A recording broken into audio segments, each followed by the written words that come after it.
Hey guys, welcome back to my channel अर्थशास्त्र की नगरी। सो गाइस, जैसा कि आपने थंबनेल के अंदर देख ही लिया है, आज हम जो बात करने वाले हैं वो करने वाले हैं fastest way to cover economics syllabus.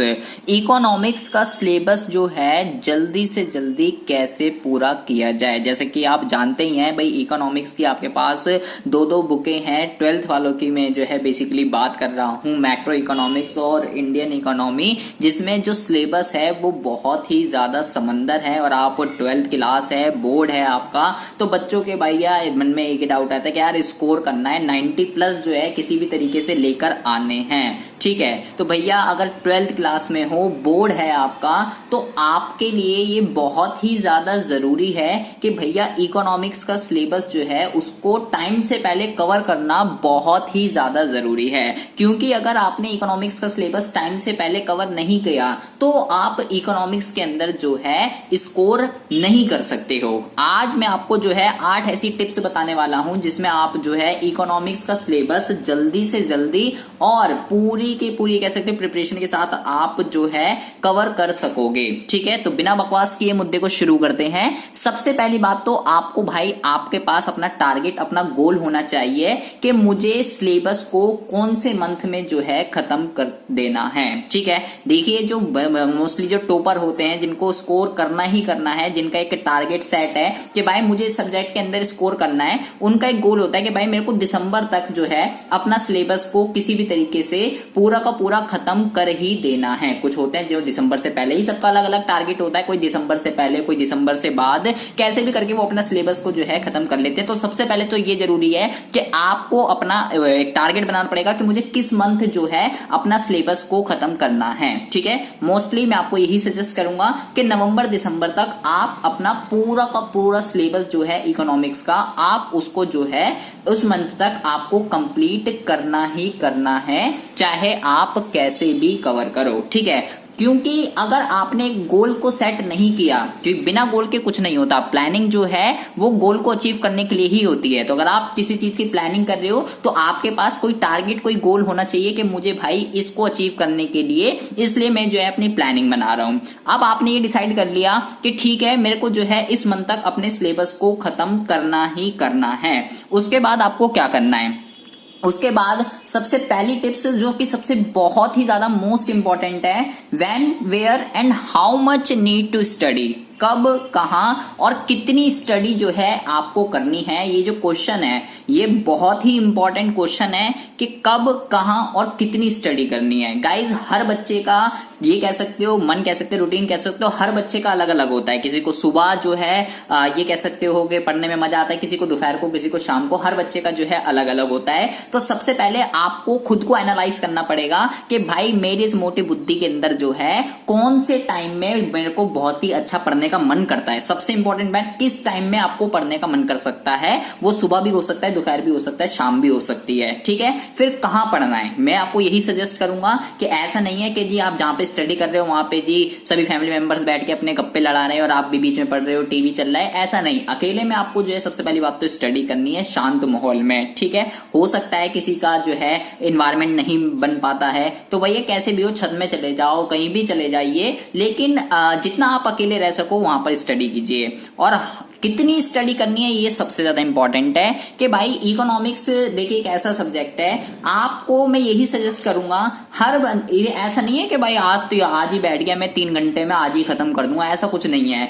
हर सब देखिए, मान ली 1-1.5 घंटा काफी है यार। ठीक है, 1-1.5 घंटा रोज पढ़ोगे इसका सिलेबस खत्म हो जाएगा। ऐसा कोई हुआ कोई समंदर नहीं है इसका सिलेबस, 1 घंटा। ठीक है, 1 घंटा आपको इसको देना है, रोज देना है। ठीक है, ये बहुत ही ज्यादा जरूरी है, रोज देना है, लेकिन 1 घंटा आपको इसको देना ही देना है। उसके बाद सबसे मोस्ट इंपॉर्टेंट ये है, सिलेक्ट अ यूट्यूब चैनल। इसका क्या मतलब है? इसका ये मतलब है कि भाई आपने ये पढ़ लिया कि भाई मुझे क्या करना है, कौन से मंथ तक मुझे सिलेबस खत्म करना है, कितना पढ़ना है, क्या पढ़ना है, ये आपने सिलेक्ट कर लिया है। उसके बाद आपको ये देखना पड़ेगा कि मुझे किस यूट्यूब चैनल से जो है स्टडी करनी है। मैं ये नहीं कह रहा हूं कि आपको जो है मेरे ही यूट्यूब चैनल से स्टडी करनी है, नहीं, आपको जो है जिस यूट्यूब चैनल से आपको समझ में आता है, जिसका पढ़ाया हुआ आपको समझ में आता है, आप उसी चैनल पर जो है कंसिस्ट रहिए। ठीक है, सबसे पहले तो ये देख लीजिए कि भाई उसने सिलेबस जो है पूरा करा रखा है या नहीं करा रखा है, उसने सिलेबस पढ़ाना चालू करा है, क्या करा है। किसी भी यूट्यूब चैनल से पढ़िए जिसका आपको समझ आता है और उसी चैनल पर कंसिस्ट रहिए। ठीक है, जिसका भी आपको समझ आता है।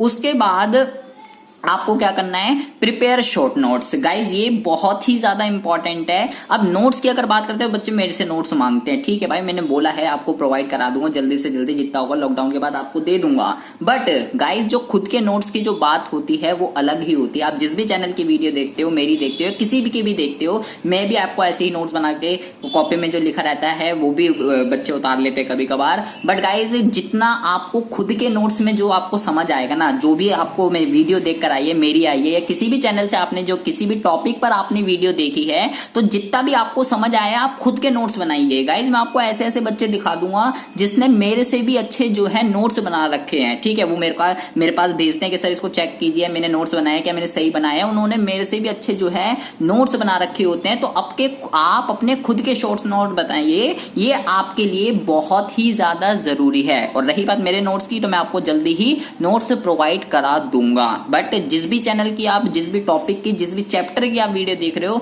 एक कॉपी बना लीजिए जिसमें ऐसा नहीं आधे नोट्स कहीं है आधे नोट्स कहीं है, ऐसा नहीं, एक जगह आपके पास प्रॉपर नोट्स जो हैं वो होने चाहिए। ठीक है, उसके बाद आता है keep a list of all the doubt and question you have. इसका क्या मतलब हुआ कि भाई अब आप जिस भी चैप्टर का जो भी आप पढ़ रहे हो, जो भी टॉपिक आप पढ़ रहे हो, उससे रिलेटेड ऐसा, ठीक है जी आ गया तो बहुत अच्छी बात है, नहीं आया अगर, तो जो भी आपके उससे डाउट है या जो भी आपका क्वेश्चन है उस चैप्टर से रिलेटेड, उस टॉपिक से रिलेटेड, आप उसको जो है नोट डाउन करके लिखिए। बस मैं आप यही सजेस्ट करूंगा। या तो सबसे पहले मैंने आपको नंबर भी दे रखा है, व्हाट्सएप नंबर भी आपके पास ही होगा, नहीं है तो मैं आपका नंबर यहां पर लिख देता हूं 9990158317। ये मेरा जो है व्हाट्सएप नंबर है। ठीक है, कोई भी डाउट आता है, कोई भी इशू आता है, आप मेरे को यहाँ पर पूछ सकते हैं। ठीक है, या सबसे पहले आप कमेंट में मेरे को कमेंट करके पूछिए जो भी आपका डाउट है, क्योंकि मैं कमेंट में जल्दी रिप्लाई कर देता हूँ। ठीक है, आजकल मैं कमेंट में बहुत ही जल्दी आपको रिप्लाई कर दूंगा, खाली बैठा हूँ लॉकडाउन में, कोई काम धंधा नहीं है। ठीक है, तो भैया कमेंट में जितना हो सके आप कमेंट में पूछ सकते हैं। अदरवाइज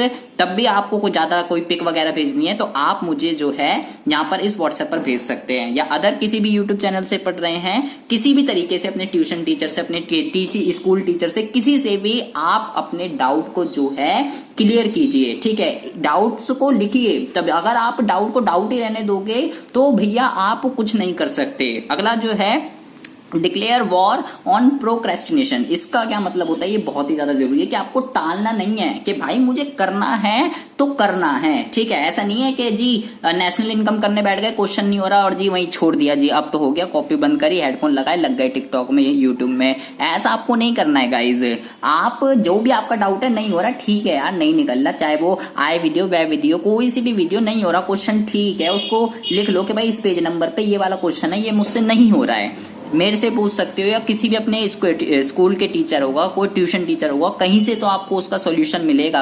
आप अपने डाउट को जो है, अपने क्वेश्चन को वो पहले लिख के रखिए। ठीक है, कोई से भी पेज पे डाउट हो, कुछ भी डाउट है, आपको उसको क्लियर करना बहुत ही ज्यादा जरूरी है। अगर डाउट रह गया, आप कभी भी स्कोर नहीं कर पाओगे इकोनॉमिक्स के अंदर। उसके बाद be consistent with your study. Guys ये बहुत ही ज्यादा जरूरी है। ऊपर जितने भी मैंने आपको पॉइंट बताए हैं उसमें सबसे ज्यादा इंपॉर्टेंट यही है कि भाई कंसिस्ट रहिए। आप जब तक अपनी स्टडी के साथ कंसिस्ट नहीं रहोगे, आप अपने सिलेबस को कवर नहीं कर सकते। इकोनॉमिक्स का सिलेबस जो है वो बहुत ही ज्यादा है। ठीक है, इंडियन इकोनॉमी की बात करें, मैक्रो की बात करें, हवा नहीं है कुछ भी चीज, हवा आपको बनानी पड़ती है। अगर आप कंसिस्ट नहीं रहोगे, रोज अगर आप 1 घंटा 1.5 घंटा नहीं दोगे इस सब्जेक्ट को, तो भैया आपके लिए बहुत बहुत ही ज्यादा प्रॉब्लम क्रिएट हो जाएगी। दिसंबर आ जाएगा, कोई भी सिलेबस कवर आपका नहीं हो पाएगा। तो कंसिस्ट रहिए, ऐसा नहीं है कि आज पढ़ लिया आप एक हफ्ते के बाद पढ़ रहे हैं, लॉकडाउन में जिंदगी के मजे ले रहे हैं। ऐसा आपको नहीं करना है गाइस। रोज पढ़ना है, चाहे 1 घंटे ही पढ़ो, ठीक है। मैं ये नहीं कह रहा 2 घंटे 3 घंटे लगे पढ़े हो, नहीं, रोज पढ़ो, चाहे 1 घंटा पढ़ो, बट जब तक पढ़ो जब तक आपका मन है। जब मन हट जाए ठीक है जी, छोड़ दीजिए। उसके बाद है स्टडी विद मोटिवेटेड फ्रेंड्स। ये बहुत ही ज्यादा इंपॉर्टेंट है। आपको अपना फ्रेंड सर्कल ऐसा बनाना है गाइस जो मोटिवेटेड हो, ठीक है। पता चला आपका फ्रेंड सर्कल ही ऐसा है, ना तो वो खुद पढ़ता है ना ही वो आपको पढ़ने देता है, तो ऐसे फ्रेंड से दूर ही रहिए। मोटिवेटेड फ्रेंड पढ़ने लिखने वाले हों जो, ठीक है, उनके साथ रहिए, ताकि आपका वही जबकि देखिए जब तक कंपटीशन नहीं होता ना, जब तक कॉम्पिटिटर नहीं होता तब तक पढ़ने का मन नहीं करता। ऐसे फ्रेंड्स बनाओ जो पढ़ने लिखने वाले हों, जिनका खुद का टारगेट हो कि भाई मुझे क्या करना है इस साल 12th में, कितने स्कोर करना है। ऐसे फ्रेंड्स के साथ रहिए, ना कि उनके साथ जिनका कोई टारगेट ही नहीं है, कोई गोल ही नहीं है। ऐसे स्टूडेंट्स से दूर ही रहिए। और लास्ट सबसे most important, keep a done list and do your test with your own self. Guys ये बहुत ही ज्यादा इंपॉर्टेंट है, ये मैं खुद भी करता हूं। अगर आप सोचते हैं मैंने कैसे स्टडी करी है, तो मैंने भाई 8 पॉइंट जो है मैंने इसी को ही फोकस करा है। मैं 8 पॉइंट पर जो है बहुत ही ज्यादा फोकस करता था कि भाई जो भी चैप्टर मैंने कंप्लीट पढ़ लिया है, जो भी चैप्टर मैंने कंप्लीट कर लिया है, जो भी चाहे मैक्रो का हो चाहे इंडियन इकोनॉमी का, उसको एक जगह लिखता था, बार बार लिखता था, मैं ऐसे ही पेज सड़ाता रहता था, ठीक है। उसको लिखा, अपने टेस्ट खुद लेता था, ठीक है। कोई भी क्वेश्चन हो, कोई भी थ्योरेटिकल का हो, कुछ भी हो, अपने टेस्ट खुद लो। उससे आपको क्या पता चलेगा, जो भी आपने नोट्स बनाया उसको पढ़ो, उसको टेस्ट लो, उससे आपको ये पता रहता है कि मैं कितना सही लिख रहा हूं, ठीक है। तो आपको जो चैप्टर आपने कंप्लीट कर लिया उसकी एक लिस्ट बनाकर उनका टेस्ट खुद लीजिए। उसके बाद देखिए कितना सही है कितना गलत है, कि अब इस अगर सही है तो बहुत अच्छी बात है कि भाई अब इस चैप्टर में से कहीं से भी क्वेश्चन आ जाए, मैं इस चैप्टर में से छोड़ने वाला नहीं हूं। कुछ भी आ जाए, भाई मान लो नेशनल इनकम है, अब भाई मैं आपको पता चल गया मेरे को तीनों मेथड बहुत ही ज्यादा अच्छे से आ गए हैं। अब इन तीनों मेथड में से कहीं से भी क्वेश्चन आ जाए, मैं बहुत ही इजीली इस चैप्टर को कर लूंगा। तो अपने टेस्ट जितना हो आप अपने टेस्ट को खुद लीजिए, ठीक है यार। लॉकडाउन चल रहा है, पूरे दिन घर में रहते हो, जिंदगी के मजे नहीं लेने हैं, टाइम अपना वेस्ट ना कीजिए। अगर गाइज आप इन 8 चीजों को फोकस करते हो, ठीक है, तो आप अपने इकोनॉमिक्स का सिलेबस बहुत ही ज्यादा जल्दी जो है खत्म कर लोगे, क्योंकि इकोनॉमिक्स का सिलेबस को खत्म करना बहुत ही ज्यादा जरूरी है अगर आपको इस सब्जेक्ट में फोकस करना है। मिलते हैं आपसे नेक्स्ट वीडियो में ऐसे इंटरेस्टिंग टॉपिक के साथ, तब तक के लिए have a good day, bye bye, take care.